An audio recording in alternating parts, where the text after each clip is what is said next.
Welcome back to another episode of NFL News on the Boomer Bust channel. I'm your host, Terry, and today we got a number of things to talk about.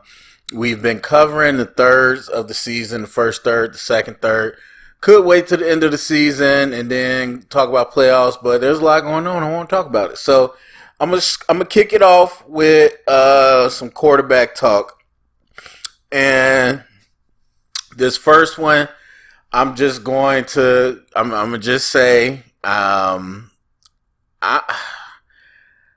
don't personally think I have a bias, but people are probably gonna say I have a bias, so I'm just putting it out there. I'm acknowledging the connection, the conflict of interest. There you go. This is a conflict of interest, not a bias, and I'm acknowledging it.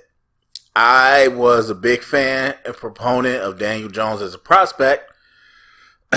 However, if you watch my draft stuff, you know that I don't do the whole this person's going to be this type thing. We don't do that. We talk about what they can offer and what type of system, or not system, but what type of team would be best for them, what type of surrounding team, in order for them to flourish, and, you know, that type of stuff. So I'm not sitting here saying that, I said Daniel Jones is going to be a Hall of Famer and now everything I do is to protect that take. Not at all. You could talk about how bad Daniel Jones has played. Absolutely. But my point is, especially since I'm with the Bears, and actually, no, I shouldn't even say Justin Fields isn't the first one. This happened with Trubisky too. But with Justin Fields is very loud and it's national, and I'm seeing it happen in real time. But you've seen it happen with Lamar. You see it happen with a number of quarterbacks, to be honest with you. But I sit here and, I mean, even to some extent, Justin Herbert. A lot of people today are talking about his coach, but even prior to that, people were talking about Justin Herbert and defense and whatever. And it is this discussion about, okay, some things, or I should say the same thing, some people will call an excuse, is also what some people call context, or whatever you want to say. I would call it context. So when someone says, this person is trash, well, they don't have Jamar Chase and Higgins and Boyd like Burrow does. Okay, you could say that's an excuse, but I would say that's context. They don't have that. But obviously there's a lot more to go into it. But people tend to, when it's on their side and they want to argue for that person, then they're going to say it's the context. If they want to argue against that person, they're going to say you're making excuses. Okay, we know that. People can't debate. But with Daniel Jones, I just find it interesting that from fans to media to the former players and all those true analysts, Daniel Jones gets very little credit. And I think the smarter people, the handful of people I listen to and respect, definitely have. They've pointed that out. But for the by and large, they don't. And it's just so interesting to me. Like, they will tell you for days about every quarterback. Even Mahomes, they'll tell you about Mahomes, Josh Allen, Joe Burrow. They'll tell you about Herbert, Tua, Justin Fields, Lamar. They'll tell you for days about, it's this person's fault, it's that person's fault. They don't have this, they don't have that. And that's why they perform that way. But Daniel Jones has went out there. This man has not had his number one receiver all year. He lost like 3 receivers for most of the year. Their top 10 pick at right tackle, they did get him that, was playing terrible, but he's been out for multiple weeks. Obviously, he just got Saquon back this year in full strength. He's been missing him over the years that he's been here. Andrew Thomas has started to come into a better, form, and he's a top pick too. but widely still regarded as one of the worst offensive lines. The man just went into the games with like a bad offensive line that is injured and playing all types of backups. I think it was 4 backups. And again, Darius Slayton, who pretty much was just exiled from the team, has become the number 1 target over weeks. And the defense is okay. And nobody bats an eye to say Daniel Jones not the guy. Daniel Jones can't do anything. Oh, yeah, Daniel Jones ran for 170 yards. Whatever, that's a fluke. He that's all he can do. He can't do anything quarterback-wise. But, boy, you cannot stop the madness about Justin Fields. You will not stop the madness about how much he runs. And it's great. And somehow makes him a good quarterback. And Lamar. And then, Kyler does get crapped on. I don't know why. But, and I guess that's my point. I don't get why some people, as in the quarterbacks and players, get the pass and some don't. I just really don't. I don't know the math, the formula behind it. Because, again, and we talking about, like, Pat Mahomes. We're talking about the top tier quarterback. And people still, anything doesn't happen. Well, he doesn't have Tyreek Hill this year. You got to remember that. And I'm just like, really?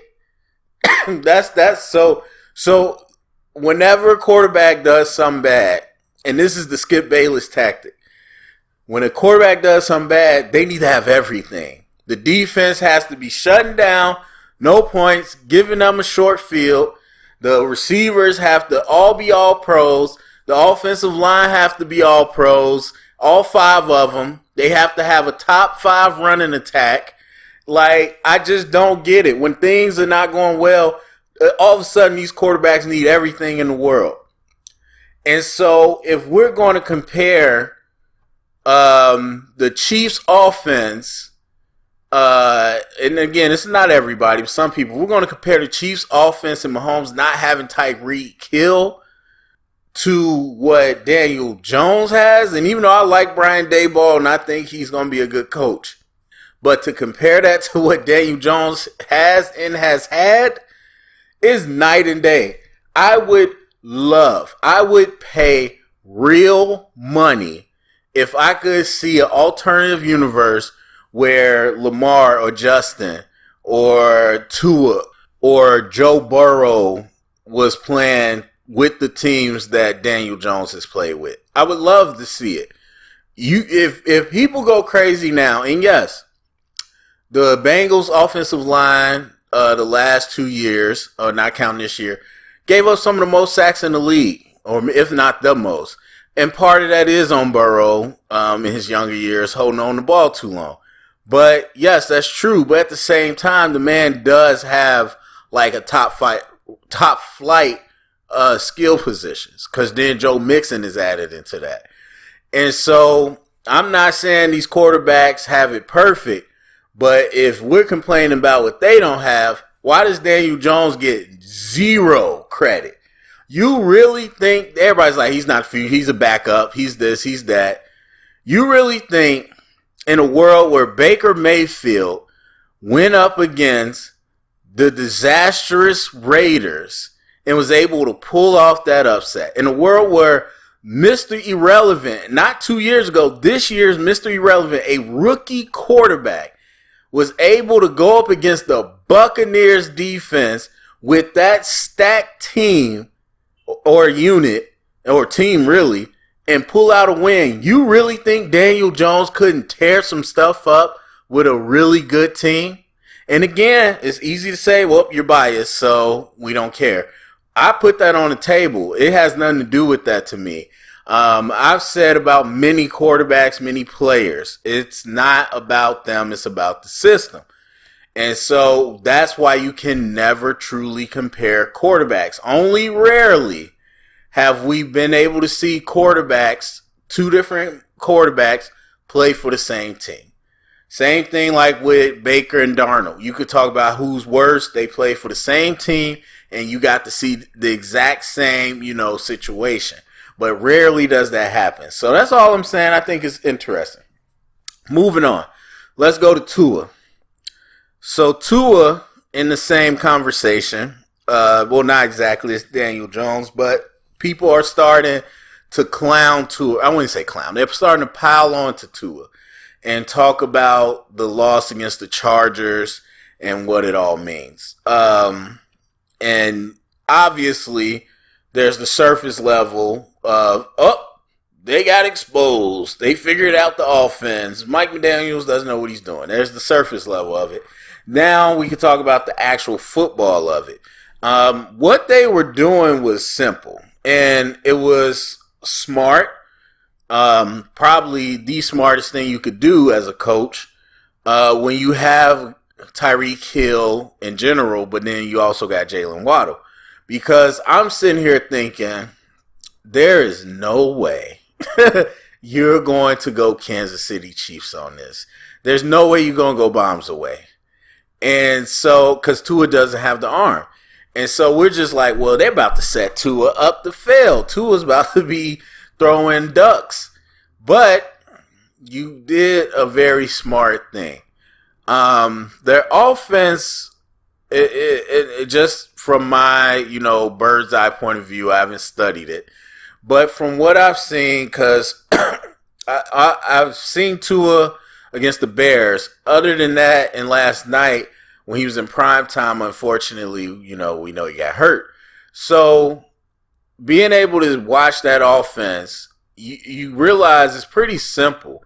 And it's smart. Like I said, you're going to attack deep with one, maybe two people. One of them's Waddle, and then the other is going to be a different receiver. The one that's not going deep between Waddle and Tyreek, they're going to come across the middle. And so it's going to be some type of crosser. It's going to be some type of over route, some type of crisscross, some type of mesh, whatever. So you're going to have one or two people going deep. You're going to have one or two people coming across the middle. And the teams are either going to bail and play deep coverage, trying to keep the top, in which case you hit a receiver coming across the middle, or they're playing short coverage and you take a shot on them. And that way you got more space to put the ball downfield without having to, throw it 70 yards. And that was pretty much, obviously there's a lot more. There's a lot of gadgetry they do and all that. But simplistically, that's their philosophy. And so if you have teams that are playing stagnant basic coverage, it's going to be effective, and especially if you don't got good cover guys. Now, most of the year, the Dolphins were able to play defenses they could expose with that. And now you're getting later into the year, and you're starting to see them against better competition. Now we're starting to see if that can hold up. So the 49ers, a disciplined team, where you can do some things. Obviously, there's trap coverage, but you can play split field coverage. A lot of good teams do. You can play half man, half zone. You can do some interesting things where the picture's not going to be as clear. When the picture's not as clear, then Tua can't throw with anticipation. And this is what I said about him as a prospect coming out. This is what I said about him last year. When I was very down on Tua, but these traits were the same to me, and they were better this year. He improved on his strengths. He's throwing with anticipation. I said that earlier this year when I was talking about the Dolphins. He's throwing with anticipation because he knows his options better. Now, again, until you are against adversity, it's hard to say, is a quarterback in full grasp of this offense, or is the quarterback just have one to two things that the coach has him look at, and those one or two things are usually going to be the answer? It's hard to know unless you're fully watching everything.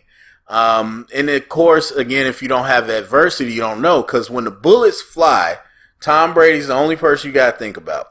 when he's not Mahomes. Mahomes not Tom. When the bullets fly, Mahomes can improvise, make something different happen. When the bullets fly against Tom, he knows exactly where to go. I watched Tom, even though he have a great game, and it's just so interesting because it's like you'll have a check down, and a lot of quarterbacks, you're like, they have no idea that check down's there. They have no idea.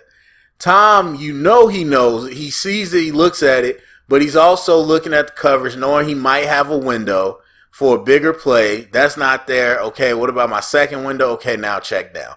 And you know he knows where everybody's at. When the bullets fly, he knows where to go with the ball. And so until you see the bullets fly like that, you're not sure what this quarterback really knows from the outside. And now you start to see the bullets fly with the coverage a little more mixed. And really what the Chargers did, which was impressive just because there was a lot of backups. It wasn't so much the game plan, it was the execution. They cut the middle of the field off all night and said, Tua, you're going to have to throw it deep or you're going to have to throw it to the outside. And that messed them up. And then the pressure. So if the pocket's not clean and you're an anticipation thrower that doesn't have a strong arm, you need your feet set and you need to be in a clean pocket. Once the pocket becomes dirty, once the coverage takes away 1 and 2, then you start to see Tua not be as effective. And I'm not saying trash, I'm not saying bad, just not as effective. And that's the thing. We can't praise Brock Purdy and then destroy Tua. You can't. Because if you really think Brock Purdy is that dude as an NFL quarterback, then okay, you can. But you don't have a lot of evidence. Now, if you're being more cautious and saying Brock Purdy got put in the system and was able to execute certain things that he was able to execute, then you have to give that same leeway to Tua. He was not able to execute those things that they're good at yesterday, and so he wasn't as effective. That doesn't mean he's terrible. That means he can be effective in the right situation, which is most quarterbacks. Now, the Dolphins, what does that mean going forward? I've named them as one of my contenders. And I told you why, or I told you that I did not trust their defense, but I still gave them a contender spot because of the offense. Some people are going to look at last night and say, I don't know if that offense is as dangerous as you think it is. And I do think there is going to be some question, especially going on the road to inclement weather. And they were not my high favorites as contenders. But Mike McDaniel's knowledge of the run game, Mostert, Jeff Wilson, and honestly, they've shown flashes. Of course, you'll look at the totals and be like, well, they didn't do crap. But they've shown explosive plays. They've shown explosive touchdowns through the run game. And I just believe, and maybe it's premature because it's first year, but I believe in McDaniels and his offensive staff's ability to create off of each other. Because Mostert kind of came in slowly. It was Chase Edmonds.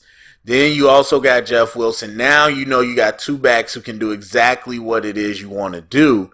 Now they might not have a Kyle Juszczyk and all that. They definitely don't have a well, you can maybe call Tyreek Debo. Debo can't do what Tyreek can do. But I believe in their ability to play off each other between run and pass to be real effective. Now they go into Buffalo in a snowstorm. No, obviously. I don't think they're going to win that, but that's how I felt. So some people are like, are they exposed? Are they frauds? Are they this? Are they that? And now we're going to start talking about the playoff stuff. The way it's looking now, and I don't have everybody's schedules up because there'd be too many schedules, but the Chargers, from what I remember, have a pretty doable schedule where they can win out. If they win out and get 11 games, they're going to be the 6th seed.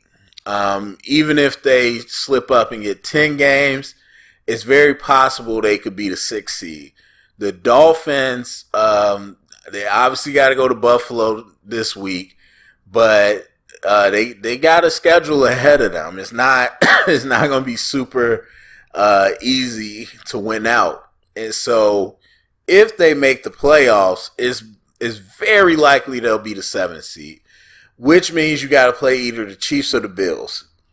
Again, Chiefs, I give them more of a chance, not only because the weather is not as cold as Buffalo, but because the Chiefs' defense is not good. And so, especially their pass defense. And so, I would give them more of a chance in the shootout against Kansas City than going on the road to Buffalo and having not only to play in that weather, but possibly a more healthy version of that defense. So, not looking super great for the Dolphins, but as far as the conversation around Tua and stuff, that's just kind of my thoughts. All right, continuing with the playoff train. The Seattle Seahawks fumbled the bag hard. There's nobody, well, probably, but I'm going to just say off the top of my head, there's nobody this week that effed up as much as the Seahawks. The Seahawks, excuse me, the Seahawks were in the 6th seed prior to the game.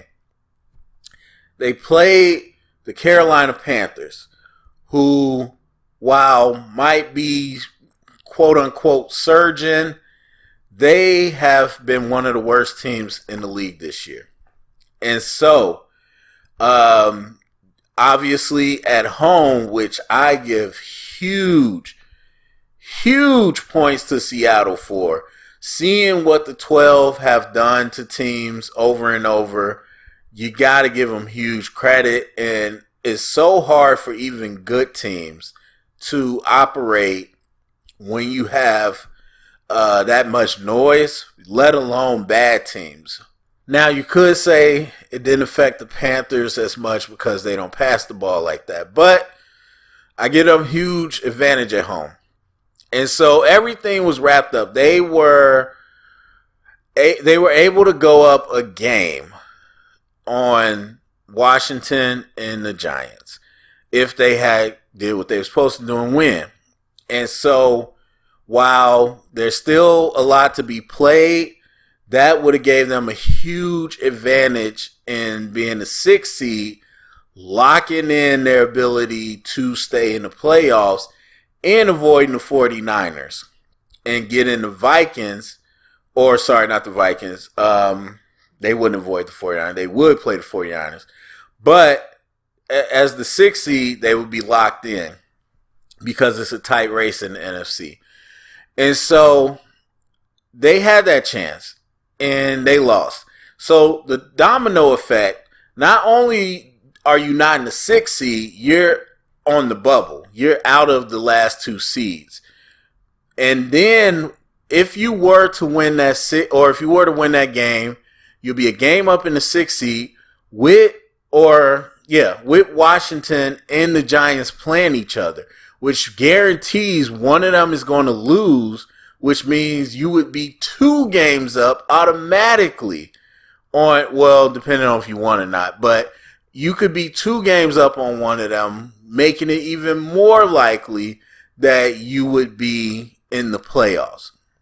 And so I just, but obviously they didn't do that. And so now you set up a situation where no matter what happens with Washington and versus the Giants, they are both going to stay where they are, or at least they're going to stay ahead of you, because they're 7-5-1. You're 7-6. So if one becomes 7-6-1 and you become 7-7 against the 49ers, which is likely, then they're going to stay ahead of you.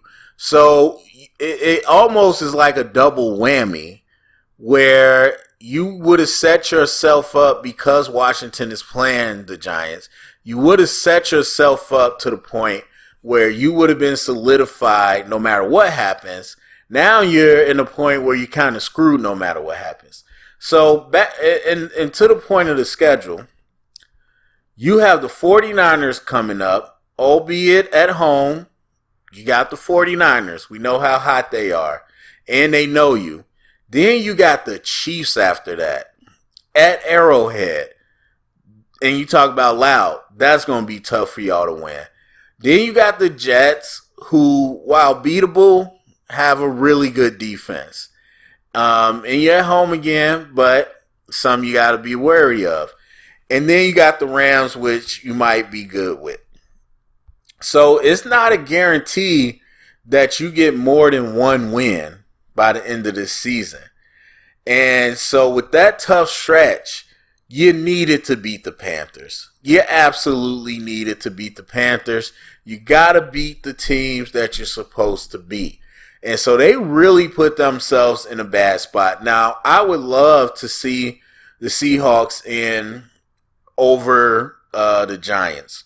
But at this rate, I mean, then depending on if Detroit plays well, they could climb up and get that one of those seeds too. So, I mean, I don't think Washington and the Giants both make it in. But that does not mean Seattle is going to make it in. And with this schedule, it's very possible they don't make it in. So the Seahawks really messed up. They messed up in so many ways, and it might have cost them a playoff spot. And not to mention, you would have been a team in the playoffs with a top 5 pick because of the Denver Broncos. And so, I mean, yeah, your pick would be higher, I guess, if you don't make the playoffs, but still, that just kind of sucks. All right. Next up in the playoffs is the NFC South. I think we all know this when, I was going to say due to the NFC East, but the NFC North had this problem too. When you got a bad division, things can get pretty spicy. And things can get very spicy. The Bucks lost, and they're still ahead in the division, but the Panthers won, as we just talked about, and the Falcons were on a bye. So we're at a point because the Bucks do not have a super easy schedule for the rest of this season, and so we're at a point where the Bucks could seemingly get to the last 2 weeks, which is Carolina and Atlanta. They could get to that game with 2 more losses. You got the Bengals at home, but it's the Bengals. Very possibly could lose that. And then you're playing the Cardinals, a team you should beat, but you're on the road, and you've just been playing bad. So it's no guarantee. So if the Bucks drop both of those games, they would arrive to week 17 at 6-9. Now, on the other hand, you see the Panthers over the next 2 games. They have the Steelers and the Lions. Very, very winnable games. Steelers, definitely a winnable game at home. Detroit, they're at home again. Winnable games. If the Panthers could pull it out, now you got Detroit, one of the worst defenses. You got the Steelers, okay defense, but bad offense. If they're able to run the ball, control the clock, play good defense, and win, now you're talking about the Panthers showing up to the matchup against the Bucks with 7 wins and potentially in the division lead. And then on top of that, you got the Falcons. Now, the Falcons don't have it so easy. They play at the Saints, which is winnable. Then they play at Baltimore. Going to be pretty hard to see them beating them. Then they play the Cardinals, which again could be winnable. And then they play their last week against the Bucks. So let's just say they get the Saints game and then they lose the Ravens game. Well, then they would show up to week 17, 6-7, just like the Bucs. And then from there, if they beat the Cardinals and the Bucs beat the Panthers, now we talking about a three-way party.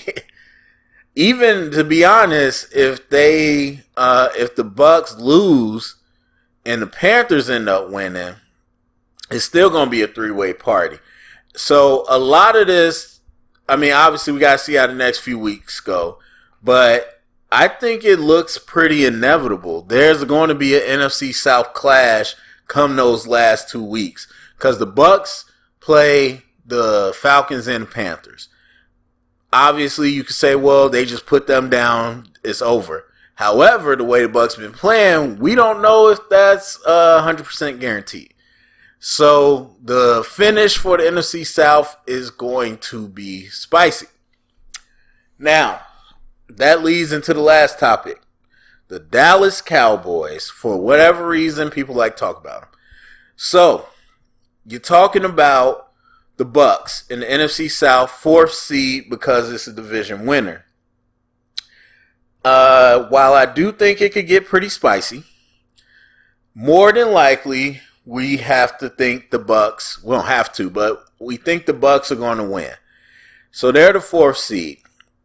We don't see Philly lacking. They're the 1 seed. So Dallas, as high as they can be, is the 5th seed. And they already got 10 wins, so they're not dropping below 5. So whoever wins the NFC South hosts the Cowboys. And so a lot of people talk about the Cowboys. You got Michael Irvin, Skip Bayless. You got all those people. And so the question, well, not even the question, the reality is at this point, if the Dallas Cowboys go to the Super Bowl, they will have to earn it. And it might be easy to say, well, duh, everybody has to earn to the Super Bowl. Not really. Because Philly, low-key, could have a cakewalk straight to the Super Bowl, depending on, well, there's very few scenarios where they have a tough road. More than likely, their biggest test is going to be Dallas. And so, on the other hand, Dallas has to do, obviously, one more game, but they're going to have some opponents. So, first, you tee it off on the road against the Bucs, who, again, have not been playing great, but it's Tom Brady. It's the GOAT. It's a team with a lot of players that won a Super Bowl not that long ago. And so, to go into Tampa Bay and have to beat Tom Brady, I just don't see it being a clean, easy task, especially after what we just saw against Houston. But there's that. So let's say you beat them. You beat the Bucs. Depending on who the 6th seed is, or sorry, the 7th seed, the Vikings could lose. I think if it's the Lions or Seattle, the Vikings are not going to love that matchup. I think if it's the Giants, honestly, if it's the Commanders, I don't think the Vikings are going to love that matchup because that's a top 3 defense. If it's the Giants, I think it's fine. Let's say the Vikings win. Well, then as the Dallas Cowboys, you'll be going to Philly. And so you got to go on the road to a divisional opponent who you know has been playing great. That's not going to be a cakewalk. Let's say the Vikings fumble the bag and now Philly takes on the 7th seed. Well, then you just got to go to San Francisco and play the 49ers at home. So, obviously we know what they are. And a 49ers team that possibly could have their quarterback back. And Debo. That's not going to be an easy task. I think no matter what, that defense is going to make it tough. And then if you beat the 49ers, then you got to go play Philly, who I don't see losing to a 7th seed. And again, if you beat Philly, then more than likely you're going to have to play the 49ers, because I don't see the Vikings beating the 49ers. Now, there is a scenario where they could play the Vikings in the NFC Championship on the road. And we already saw that game. So, or did we? Yeah, we had to because we played them. And so that could happen. That could absolutely happen. But for the most part, it looks like Dallas is going to have to go through a bit of a juggernaut, a slaughterhouse, a murderer's row, if you will, if they get to the Super Bowl. And that's just to get to the Super Bowl. Who knows what's going to be waiting on them on the other side. But, and then the thing you got to remember is what is Dallas had trouble with consistently is stopping the run. If Atlanta or Carolina wins the South, they're both top 5 rushing teams.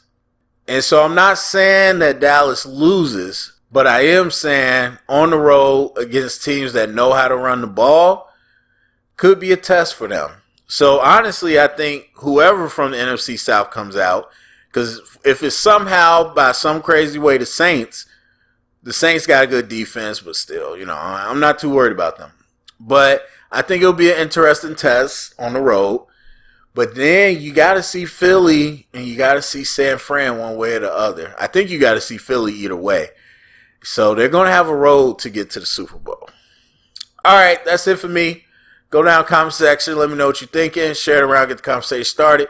Thumbs up, subscribe, and thank you for listening.